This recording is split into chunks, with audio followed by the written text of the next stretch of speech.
Oh my God, she's adorable. She's funny as hell too. Please put your hands together for Colleen Farrell.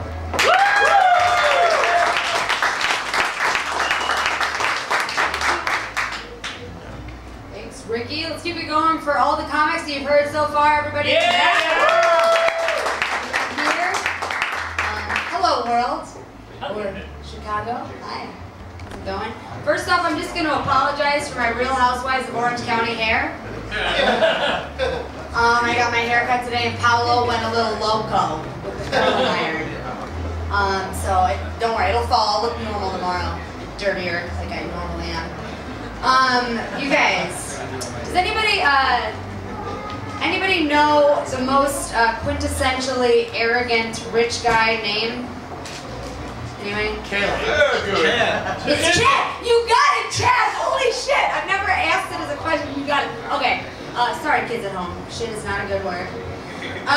Chad, I realized recently somebody mentioned that name, and I'm like, oh, well, like I just immediately like quivered a little bit, and I was thinking, like, if a guy comes up to me at a bar and his first words are like, "Hi, I'm Chad," just shut down.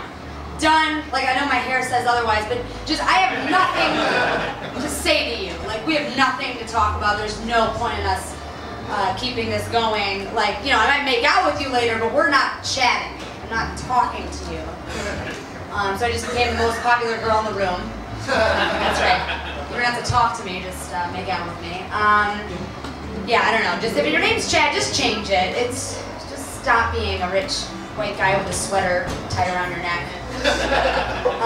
Speaking of rich people that are annoying, my parents have a really annoying rich people way of breaking cell phones. You know, I called my mom one time, she didn't pick up. The next day she called and she goes, "Oh my God, I'm so sorry. If you were trying to get in touch with me, your father broke my cell phone." Like, what? How?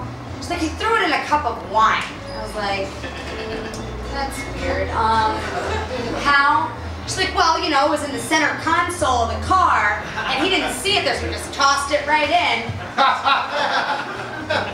I'm like, cool, so just admitting to drinking and driving. Like, I know we live in New Orleans and it's the dirty Sin City or whatever you want to call it, but like, really, no, Vegas is Sin City. We're just the loose morals.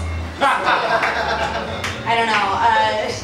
So I was just like, okay, that's fine, you know. And then literally just a couple months later, beginning of the summer, I call her, she doesn't pick up again, and she calls me back. "Oh my God, you'll never believe it. I broke my cell phone again." I'm like, "Let me guess, water damage? Wine damage?"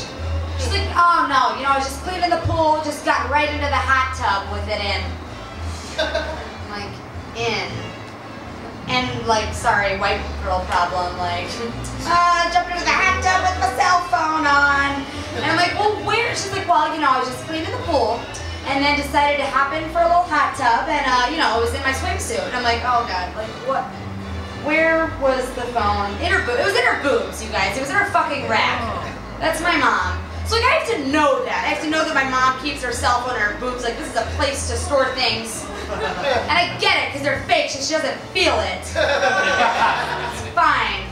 But like, it's just annoying. But when I think about that, I think back to my 20th birthday, when my mom called me up and she goes, "I figured out what we're getting you for your birthday." So I'm like, sweet, you know, like, what? A new computer? Breasts. That's what she said.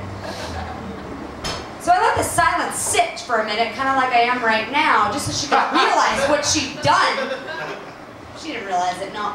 And I'd be like, no thanks. She's like, "Oh, if you want to, we can get your dad to pay for him. He'll pay for him." I'm like, that is disgusting. Like, I'm not going to get my dad to buy me boobs. If I want a guy to buy me boobs, I'm going to do it the right way. I will marry an old, rich guy who's about to die, and when he thinks my face starts looking less than perfect, he'll buy me plastic surgery and a set of knockers.